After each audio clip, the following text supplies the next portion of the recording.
Hello, you joined me in the car, which is where I guess I have been quite a lot in my videos, I feel like. I am going to the pharmacy. And it's been a little bit. It's been like 9 days-ish. Maybe 10 or 11 by the time I get this up. So, some things have happened. First of all, your girl is fertile. I got my IUD removed. It wasn't as bad as I thought that it was going to be, but it was kind of unpleasant. Like, there is a little bit of a story to go along with it. I'm not going to tell you the full story right now, but I did get it removed. We're good. Didn't have to have it surgically removed or anything crazy like that. I was terrified. That is very easy for me to admit. I was scared, but it turned out okay, obviously, because I'm here. That happened. I am currently doing the ovulation test strips, and I don't really know what's happening. And I might not have even done it, like, I don't know how important it is for me to start at a specific time in my cycle, because I just started as soon as my IUD was removed, and I have not had my period yet.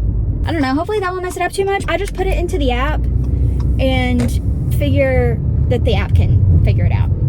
So, that's what has been happening. I'm on my way to the pharmacy to pick up some new antidepressants because I need to get off Effexor if I'm going to be pregnant. I'm trying to get switched over to Zoloft, and I'm on like a cross-wean schedule. Wow. That person just ran right through that stop sign. We close on our house and move in 6 days. So I need to get the fridge cleaned out and the cupboards cleaned out and the kitchen packed first because I have not really worked on the kitchen. There's a lot of items. There's a lot of stuff in there. I'm gonna go home and do that. I don't want the drive-through person at the pharmacy to see that I am talking to myself or that my camera is recording me. So I'm gonna turn this off, but love ya. See you soon. So my game plan right now is to pack all the Tupperware and then clean out the fridge. And that's all that I have planned. That's as far as I've gotten. First, we have to put our hair up because we can do nothing with our hair down. And then let's do it. Hey Alexa, play rap. Rap mix from Spy. There we go.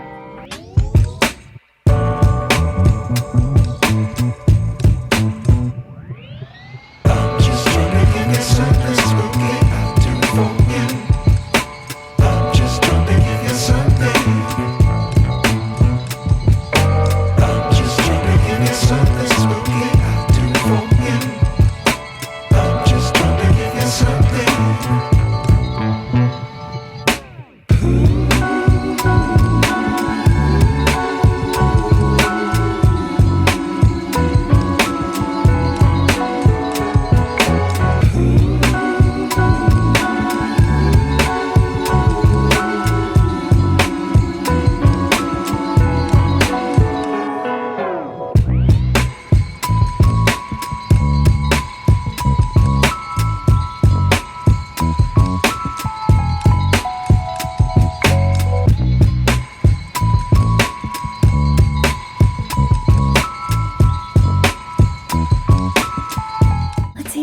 This packed, and I think that's the last packing I'm gonna do, but I am gonna do laundry. But hopefully I can do this quickly.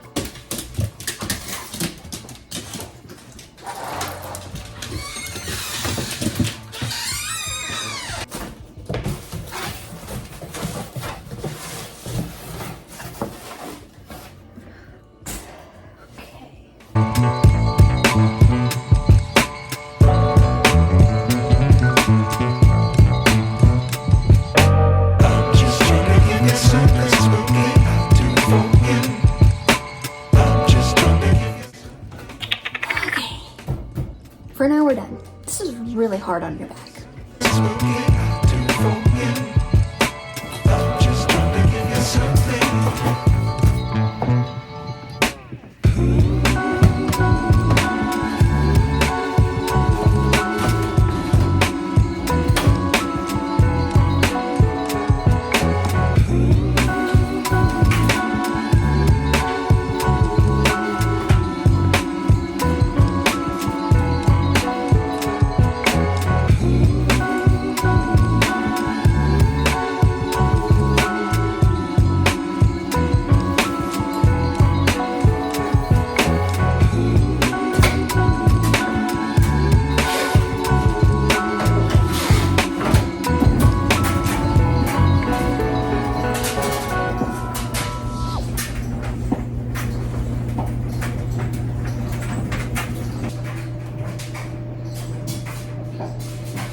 Hello again. Same day, different location. I'm on the couch. Jared just went to the gas station. I still get a little mousy whenever he is in the vicinity and can hear me talking to you. So I decided to wait until he went to the store to tell you the story of my IUD removal really quick. Also, he's already heard the story, and you know how if you tell your friend a story and then you have to tell, or you don't have to, but then you tell the same story to another friend in front of the first friend you told, it's like kinda cringy. I don't know, like it feels like a little bit embarrassing. So my IUD removal was scheduled for Wednesday, and I went to it.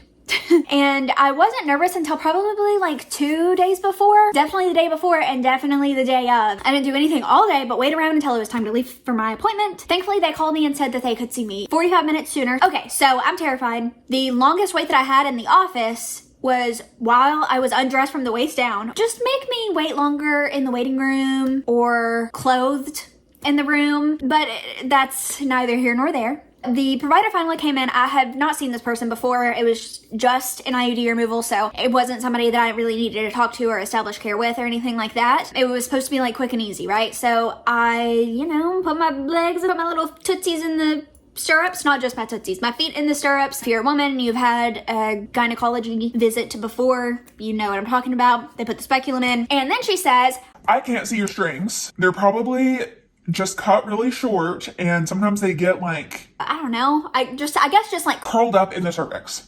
So I'm gonna use a little brush to see if I can like get them out. None of this is painful, by the way. This is totally fine. Normal pap smear is, I don't think it's painful, but I've never had an abnormal one. So if you have something different than my cervix, it might be different for you. But yeah, that was fine until she turned to her assistant and said, Do you have the alligator clamp? I think it was clamp, alligator something. And she said, I don't have it with me. And she said, Okay, well, go get it. and then whenever her nurse walked out of the room, she like is looking over my legs at me in the face. I don't look at her.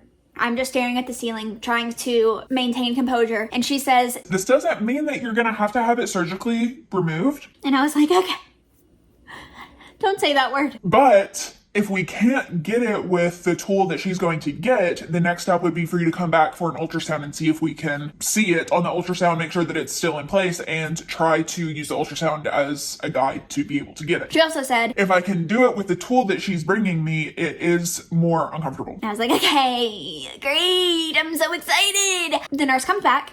And this tool, I mean, it was like a little crampy. I think maybe she went like in the cervix a little bit, and that is just not supposed to happen. It feels not right. The same way with getting an IUD put in. It's like really invasive and painful, and it's almost like your body is telling you with excruciating pain, this is not supposed to happen. Like, stop doing this. This is not right. Don't try to open me up whenever I don't want to be. And I'm like, cervix, I'm sorry, but I can't have a baby. That was during the insertion. That's what I was saying about cervix during the insertion. This time I was like, cervix, please release those strings. Please release them. So she did something where it was just a little crampy, but still just like super small percentage of the amount of pain from the insertion. It was fine. She said, Okay, I got the strings. Cough for me on the count of 3. So she said, 1, 2, 3. I coughed and she pulled it out. And I was like, damn, I can handle anything. She said, Go ahead, try away to get pregnant. Call us if you get a positive pregnancy test. so I was like, peace out. Whenever she left the room, I did actually look in the cabinet because I wanted to see the IUD, because I was thinking, I mean, I know what an IUD looks like, but it's been inside my uterus for 3.5 years. So I was kind of expecting it to be almost like dyed red from blood or something. I don't know, but it wasn't. And that was in the trash can. The tools were in a different solution that I guess they put everything in immediately to get it to start disinfecting. I don't know. I didn't even bleed afterwards. I haven't bled. So yeah, that was my experience. I was really, really nervous, scared. And then whenever the provider is first looking, she's like, I don't see your strings. They aren't coming out. This doesn't mean that you'll have to get it surgically removed, but that was scary, but it was okay. And even if it had to be surgically removed, it would have been okay. If you're a girly and you're thinking about getting an IUD, this is what I tell people. I do recommend getting an IUD. The pain is excruciating, not for everybody. I think that it's more common for women that haven't had babies before, like myself, for it to be painful. But if you're more scared of pushing out a baby than a day of really, really bad cramping, get the IUD. Oh, it would have fucked me up way more to get pregnant than to go through that procedure. However, do take the time to try to find a provider that will give you some relaxing medication, maybe just one Valium before you go. Something a little extra for pain. I think that it is absolutely ridiculous that they give you nothing for it. I know that some providers do give you something, but I was never offered it and I didn't know how bad the pain was going to be. I also wasn't told to take anything beforehand. That would definitely help too. That's my story. I think that that's where this is going to end. It was a good day. Tomorrow we're going to go look at couches. I will take you along with me. I think we're going to pick one out and get it ordered for the new house, and lots more coming. But I did want to make a video about my IUD experience. So this was it. Thanks for listening. Thanks for hanging out. See you in the next one. Bye.